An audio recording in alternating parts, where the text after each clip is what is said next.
Well, today, ladies and gentlemen, in this video, I'm going to teach you guys one simple trick that you can use to cover more ground on your fretboard. Let's get into it.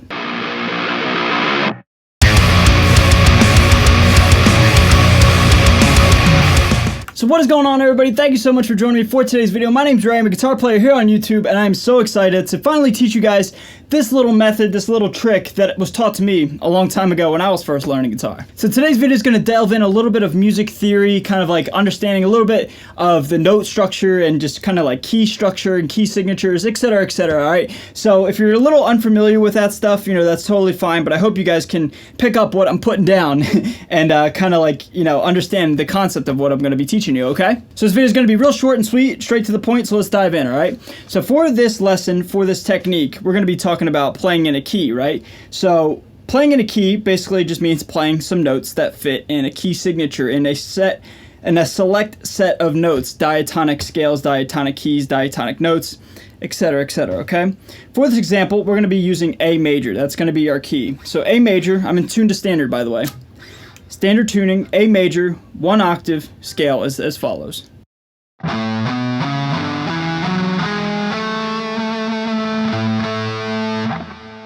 Pretty straight to the point, right? Pretty simple.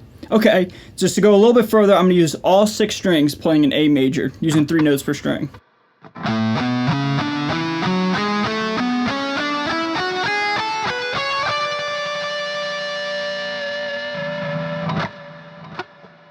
Nothing super revolutionary there, pretty straightforward, that's kind of common knowledge. But anyway, in the key of A major, those notes are A, B, C sharp, D, E, F sharp, G sharp, and A. Alright, again, if you know a little bit of music theory, you'll know that. But anyway, when I was creating music theory for metal, I was remembering this technique that one of my teachers taught me quite a long time ago. And what it is, when you're playing scales, when you're doing this kind of idea here, this.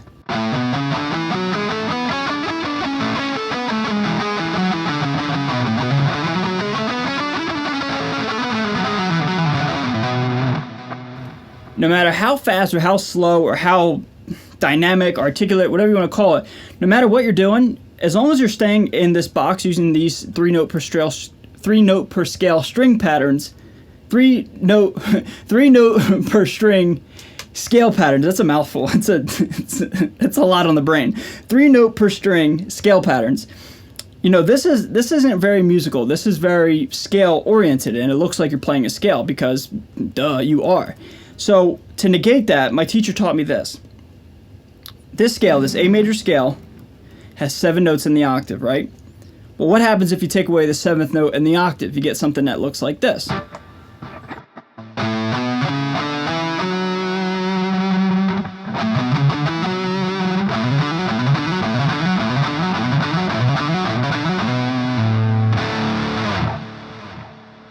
That's pretty easy to play, and it looks cool.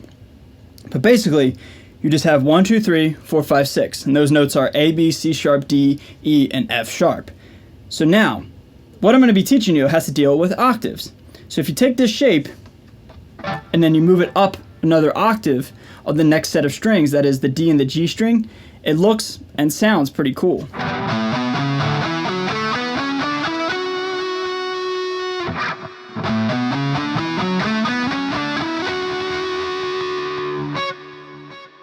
So we're playing in key, and we're playing, within the confines of our diatonic scale, diatonic key, but we're starting to move on the fretboard. We're not stuck to this one position right here playing scales. It doesn't matter how fast or how slow you play them, you're not moving anywhere, right?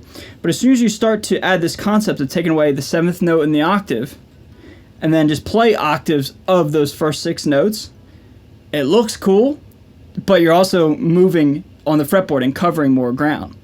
So let's take it a step further. All right, so now we're here.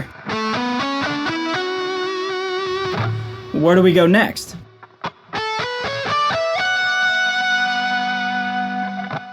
Again, those are the octaves. Those are A, B, C sharp, D, E, and F sharp. I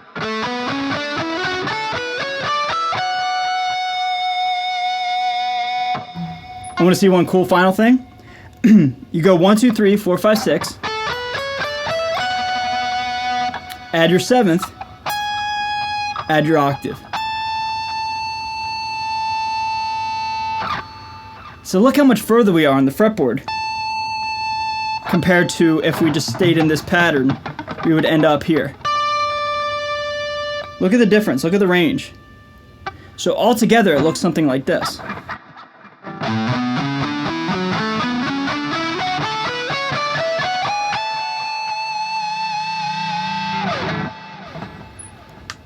It looks a lot cooler and a lot more musical, and you're covering more ground. So a little bit faster, you can do stuff like alternate picking. You can alternate pick it. You can economy pick it, which is what I like to do. But try to just go up and down this scale.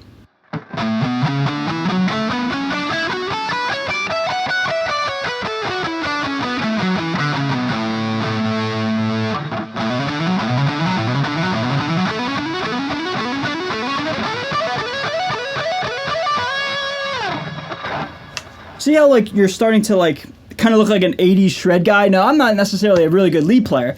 I'm more of a rhythm player myself. But by doing this and incorporating this type of style, just getting rid of the 7th note in the octave, you really start to cover more ground. And like I showed you, you went from this A to this A, which is certainly a lot further than you would go on this scale. Because that's the second A. And then you finish out the scale here. So I hope this concept makes sense. It's pretty straightforward and pretty, you know, easy to grab, right? But now you might be saying, well, Ray, what happens if we're not playing in like a major key, major scale? What if we're playing like, I don't know, we want to use Dorian? Well, you do the exact same thing. So the first 6 notes of A Dorian, for example, are as follows.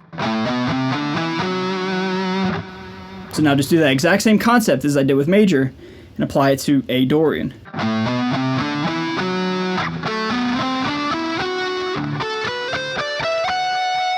All together.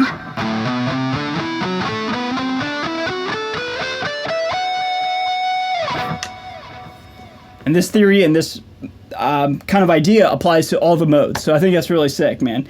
So anyway, I just wanted to share that with I just wanted to share that with you guys, and I hope you guys, you know, understood this and got something out of it. All right, just get rid of the 7th note because the 7th notes and the octave are a little awkward.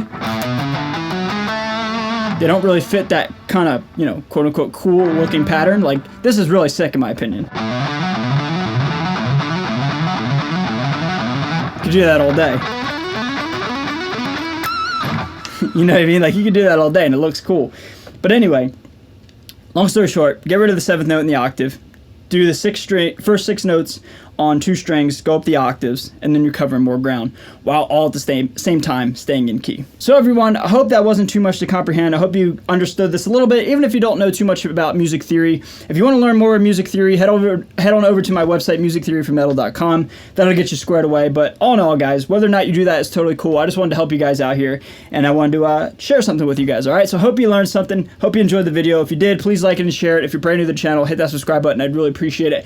I'm out of here. A huge shout out to all my patrons, everybody watching at home. Stay safe, stay healthy, and stay metal. And I'll see you guys next time.